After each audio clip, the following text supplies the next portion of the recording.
Olá, estudantes! Tudo bem com vocês? Eu estava com saudade das nossas aulas. Eu sou o Luiz, professor da disciplina mais legal de todas, que é a História. E na nossa aula de hoje, no Dever em Casa na TV, vamos conhecer um pouquinho mais sobre o processo de redemocratização brasileira. Mas afinal, o que significa isso? Vem comigo! Para vocês que estão nos acompanhando, essa aula é uma aula do 9º ano do ensino fundamental. E hoje vamos trabalhar com a seguinte habilidade da BNCC: discutir o papel da mobilização da sociedade brasileira do final do período ditatorial até a Constituição de 1988. E o nosso objetivo específico de hoje é conhecer a história das principais mobilizações da redemocratização brasileira. Mas antes de começarmos nossa aula, aproveite e já marque sua presença. É bem fácil. Basta você apontar a câmera do seu celular para o QR Code que está aparecendo aqui na tela. Muito bem, estudantes, vamos lá! Como vocês viram, o nosso objetivo de hoje é conhecer a história das mobilizações que contribuíram para o processo de redemocratização da sociedade brasileira. Mas afinal de contas, o que significa redemocratizar? Para você entender melhor isso, precisamos retomar rapidamente o que é uma democracia. Numa pesquisa rápida na internet, eu encontrei esse significado aqui. Democracia é um regime político em que todos os cidadãos participam igualmente, diretamente ou através de representantes eleitos, na proposta, no desenvolvimento e na criação de leis, exercendo o poder da governação através do sufrágio, que é o voto universal. Ou seja, é um governo do povo. E olha só que legal! O Brasil vive em uma democracia. Logo, quando falamos em redemocratizar, estamos falando de um processo de restauração ou retorno da democracia e do Estado de Direito em países ou regiões que passaram por períodos de autoritarismo ou ditadura. Agora, você já ouviu falar nos governos autoritários ou ditaduras? Eles são regimes de governo em que o poder é exercido por um indivíduo ou grupo de indivíduos que não necessariamente representam a maioria da sociedade. Os governos ditatoriais são marcados por censuras, falta de eleições transparentes, além de um intenso controle do Estado na vida de nós cidadãos. Porque para se manter no poder, os ditadores passam a controlar a vida e os direitos dos cidadãos. O Brasil já teve 2 momentos em sua história de ditadura. A primeira foi durante o Estado Novo de Getúlio Vargas, entre os anos de 1937 a 1945. E depois, 21 anos de regime militar, entre 1964 e 1985. Em ambos os momentos, houve alterações nas normas jurídicas para aumentar o poder dos ditadores, sob a justificativa de proteger os interesses do povo. Atos de violência, perseguição, prisões, tortura e até mesmo mortes foram comuns nesses períodos, pois em uma ditadura não temos o direito de opinar ou se posicionar contra o governo, já que ele pode te perseguir por isso. Portanto, quando falamos do processo de redemocratização no Brasil, estamos falando do período de transição desses regimes para uma democracia novamente. E na aula de hoje, vamos conhecer especificamente a transição entre o regime militar e a chamada Nova República, com liberdade e garantia de direitos para todos os cidadãos. O processo de redemocratização aconteceu por meio de uma série de medidas que lentamente foram ampliando novamente as garantias individuais e a liberdade de imprensa no Brasil, questões que eram amplamente violadas durante o regime militar. Para muitos historiadores, esse movimento começa lá no ano de 1975, no governo de Ernesto Geisel, e termina só em 1985, com João Figueiredo. Podemos dizer que foram vários os fatores e eventos que possibilitaram esse lento e progressivo movimento de abertura. Mas hoje, iremos focar na organização de setores da sociedade que se uniram e foram às ruas pela liberdade e pela garantia de direitos democráticos. Mas como nem tudo são flores na história, veremos que esses movimentos foram duramente combatidos pelos militares. Como já mencionado, muitas pessoas perderam a vida lutando contra o regime, marcando um triste e sombrio período na história do nosso país. conheceremos 3 corajosos movimentos que tiveram o apoio massivo da sociedade brasileira, que combateram a ditadura militar. Primeiro é a Lei da Anistia, depois a Greves Gerais do ABC Paulista e depois o Diretas Já. Bora conhecer essas histórias? Você sabia que no Brasil existe uma lei que perdoou os crimes de perseguição política praticados pelo Estado durante o regime militar? O nome dela é Lei da Anistia. Essa palavra vem do grego amnestia, que significa esquecimento. Não é à toa que ela lembra muito a palavra amnésia. Logo, quando falamos em anistia, estamos falando de um ato jurídico em que os crimes políticos cometidos dentro de um determinado período político são perdoados pelo Estado. No Brasil, a Lei da Anistia foi sancionada em 1979 pelo último presidente militar, João Figueiredo, depois de muitas mobilizações populares. Apesar dela ser considerada um avanço para a luta contra o regime, para muitos juristas, ela também acabou beneficiando torturadores e outros criminosos militares que atuaram nesse período de ditadura. Não é à toa que a gente tem essa charge aqui, ó, com João Figueiredo, né, simbolizando ele, e Lei da Anistia, né, sendo engavetada, ou seja, esquecendo, né, ocultando os crimes cometidos pelos militares. Bom, a aprovação da Lei da Anistia propôs o perdão político àqueles perseguidos, presos ou exilados no período de 2 de setembro de 1961 a 15 de agosto de 1979. Sendo assim, começaram a retornar ao Brasil todos aqueles que tinham sido mandados para outros países, né, exilados, como artistas, escritores, pesquisadores, advogados, líderes de movimentos sociais e outros. Vale lembrar que após 1964, o governo tentava conter qualquer tipo de posições contrárias ao regime. A situação havia se agravado ainda mais após a promulgação do Ato Institucional número 5, que legalizava o governo a retirar o direito de habeas corpus, ou seja, a liberdade provisória enquanto se responde a um processo, aos acusados de crimes contra a segurança nacional. Além disso, os acusados passaram a ser julgados por tribunais militares sem direito a recorrer. Já as greves gerais do ABC Paulista também são um grande marco no contexto de abertura do regime militar. Elas ocorreram entre os anos de 1978 e 1980, como uma série de manifestações operárias por reivindicações de direito, marcando então o ressurgimento do movimento trabalhista brasileiro após uma série de repressões sofridas pelos militares. As greves tinham como motivações a grave crise inflacionária, questões salariais, além da grande concentração de renda que muito aumentou durante o governo militar. Pouco após a posse de João Figueiredo, em março de 79, os metalúrgicos de São Bernardo, Diadema, Santo André e São Caetano, o ABC Paulista, iniciaram o que seria uma das maiores greves do país. O pedido era de aumento de 78,1% no salário, além de melhorias nas condições de trabalho. Calcula-se que mais de 200 mil trabalhadores aderiram ao movimento de paralisação, freando a produção de importantes montadoras como a Ford, Mercedes-Benz e Volkswagen.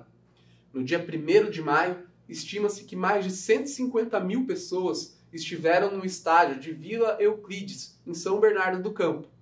Os movimentos de greve contaram com o apoio de artistas e intelectuais que se posicionavam contrários ao regime militar, além da própria Igreja Católica.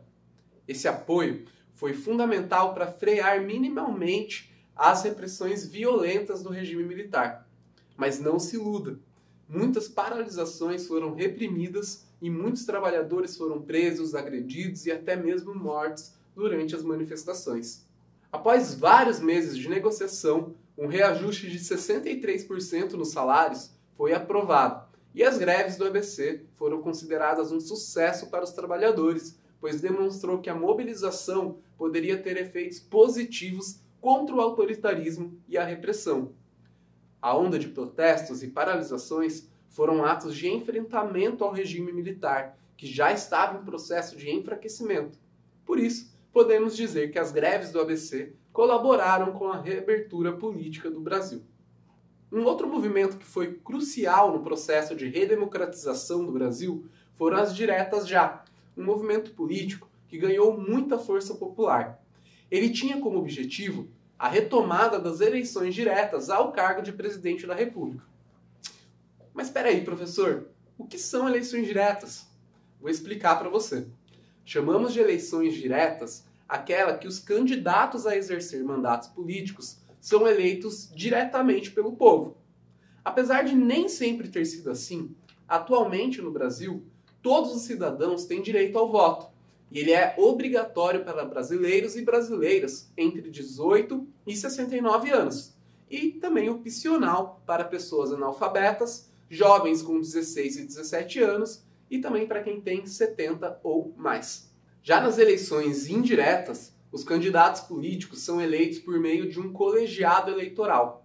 Aqui no Brasil, por exemplo, uma eleição indireta é aquela que se escolhe o candidato que recebeu a maioria dos votos entre deputados e senadores. Ou seja, não há participação direta dos cidadãos na escolha. Como você já deve imaginar, durante toda a ditadura, as eleições aconteceram de forma indireta. E esse tipo de eleição não é exclusividade do regime militar. Para ser mais preciso, tivemos ao todo 8 presidentes eleitos de forma indireta na história da nossa República.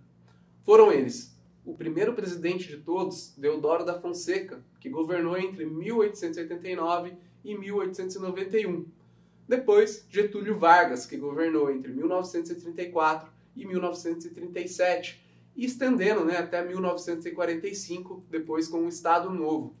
Temos também o Humberto de Alencar Castelo Branco, que foi o primeiro presidente militar do Brasil, de 64 até 1967.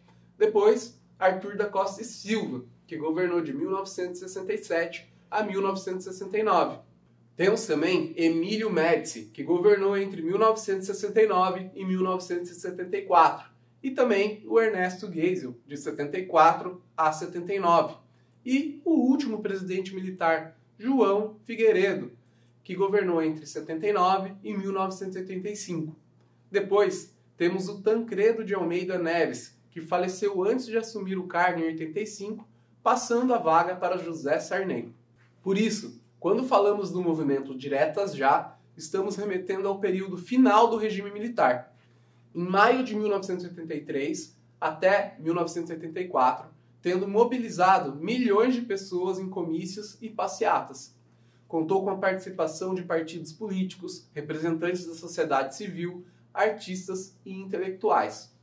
Porém, mesmo com todo esse movimento significativo, a primeira eleição direta ocorreu somente em 1989, 25 anos após o início da ditadura.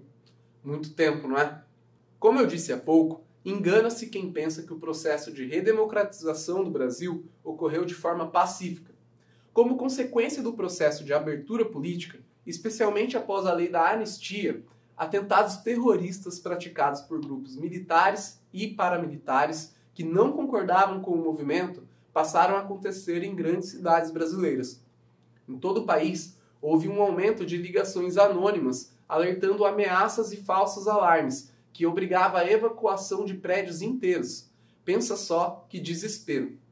O caso mais famoso aconteceu na cidade do Rio de Janeiro, no dia 30 de abril de 1981, quando uma bomba que deveria ser detonada durante um show no Rio Centro explodiu antes da hora dentro de um carro com 2 militares que a transportavam, matando um sargento e ferindo gravemente um general. O atentado pretendia explodir 3 bombas no local e com isso incriminar os grupos opositores ao governo, fazendo com que o processo de abertura política cessasse. Quanta história, não é mesmo? Mas agora, que tal uma atividade de verdadeiro ou falso para fixar o que vimos na aula de hoje? Vamos lá, vou te passar as frases. Durante o período de redemocratização do Brasil, houveram muitos movimentos de luta e o povo precisou ir às ruas encarar o regime militar. E aí, gente, vai pensando, hein? Frase número 2. As eleições indiretas não contam com a participação do povo na escolha de seus representantes. Será, hein, gente? E a terceira, a lei da anistia foi sancionada pelo último presidente do regime militar, Arthur Costa e Silva. Eu vou dar um tempinho para você pensar, combinado?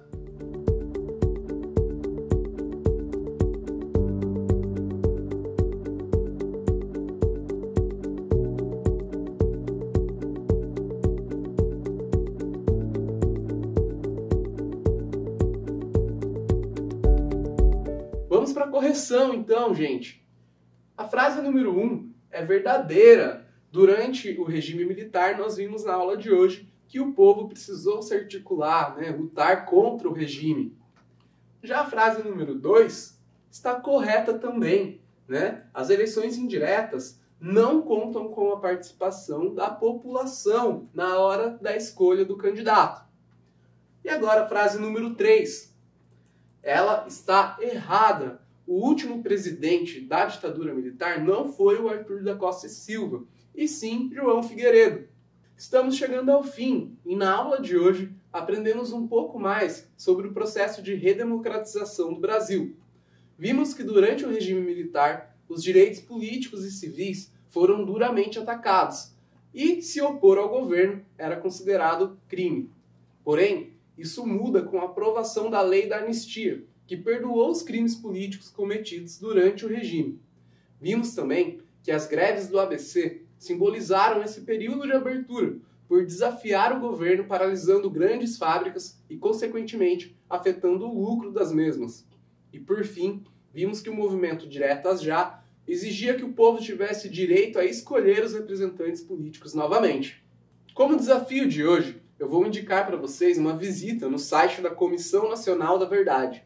Trata-se de um órgão criado para investigar os crimes e violações aos direitos humanos praticados pelo Estado durante os períodos autoritários. Os objetivos das comissões são analisar os contextos sociais e históricos nos quais se passaram os abusos e violações, a fim de esclarecer fatos que podem ter sido modificados ou escondidos pelo Estado. A partir dessas investigações, são elaborados relatórios e recomendações com sugestões de reformas institucionais e maneiras de reparação histórica. Não menos importante, a Comissão Nacional da Verdade ajuda a divulgar estes crimes a fim de que nunca mais violações desse tipo possam acontecer. Gostaram? Por hoje é só, pessoal. Eu espero que vocês tenham gostado da aula. Siga as nossas redes sociais, o @Dever em Casa na TV, no Facebook, Instagram, e acesse também o nosso site, tvdeverimcasa.com.br. Lá você confere toda a nossa programação, além de poder ver e rever as nossas aulas exibidas aqui no canal. Lembre-se sempre, mesmo distantes, estamos juntos. Valeu, tchau, gente!